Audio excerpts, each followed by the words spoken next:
We'll guide you through how to bring back the back button on an Android. If you find this useful, then consider subscribing and liking the video. So you can go and see at the bottom here, I haven't got the back button, the close button, or the menu button, and I want to go and get these back. I find it easier to go and navigate my phone with them and my Android, so we're going to guide you through this. So make sure you watch this full guide and don't skip ahead, otherwise you may go and miss an important part of this. So when you don't go and have the buttons here, you go and use gestures instead, like swiping up to close apps and swiping from the left to the right in order to go back. But you may just prefer having the button. So what we're going to do to go and get this back is go and swipe up. We need to navigate to the settings. So you can press search at the top and type in settings, or swipe across and go and find it.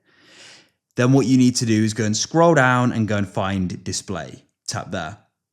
In display, what you then want to do is you want to go and scroll down and you want to go and find navigation bar. If you're strong to go and find this, you can always press search in the top right and go and search for navigation. You can then go and see at the moment I've got swipe gesture selected. To go and get the back button back, select buttons. Just go and wait, and very shortly they're going to go and appear again at the bottom. You can actually go and choose the order here, whether you want the back button on the left or the right.